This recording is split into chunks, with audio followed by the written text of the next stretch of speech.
بسم الله الرحمن الرحيم إن الحمد لله الذي وكفى والسلام على عباد الذين اصطفى أما بعد قال الله تعالى في القرآن المجيد والفرقان الحميد فأعوذ بالله من الشيطان الرجيم بسم الله الرحمن الرحيم وأقيموا الصلاة وآتوا الزكاة صدق اللہ العظیم۔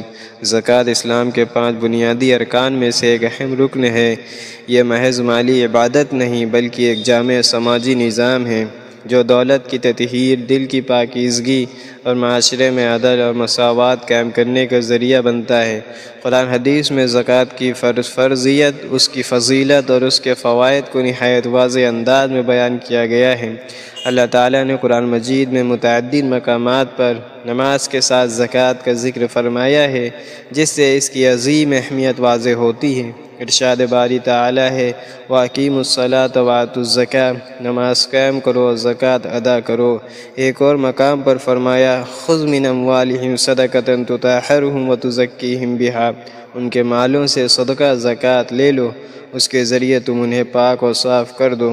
ان آیات سے معلوم ہوتا ہے کہ زکوٰۃ مال کو پاک کرتی ہے اور انسان کو بخل، حرص جیسی اخلاقی بیماریوں سے نجات دیتی ہے۔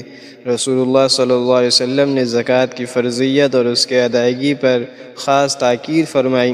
حضرت عبداللہ بن عمر رضی اللہ تعالیٰ عنہ سے روایت ہے کہ نبی کریم صلی اللہ علیہ وسلم نے فرمایا اسلام کی بنیاد 5 چیزوں پر رکھی گئی ہیں، ان میں سے ایک زکوٰۃ ادا کرنا ہے۔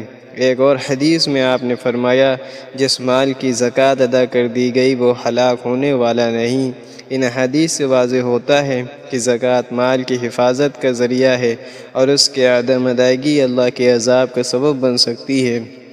زکوٰۃ غریبوں، مسکینوں، یتیموں اور ضرورت مندوں کی مدد کا مضبوط ذریعہ ہے۔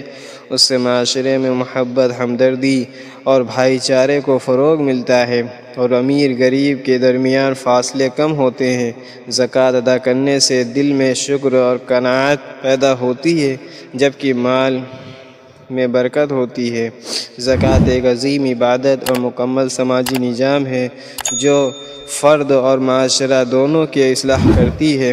قرآن حدیث کی روشنی میں یہ بات واضح ہے کہ زکوٰۃ کی ادائیگی ہر صاحب نصاب مسلمان پر فرض ہے۔ ہمیں چاہیے کہ اخلاص کے ساتھ زکوٰۃ ادا کریں تاکہ اللہ تعالیٰ کی رضا حاصل ہو اور ہمارا معاشرہ امن و خوشحالی کا گہوارہ بنے۔ اللہ تعالیٰ ہمیں زکوٰۃ کی صحیح ادائیگی کی توفیق عطا فرمائے، آمین۔ وآخر دعوانا ان الحمد للہ رب العالمین۔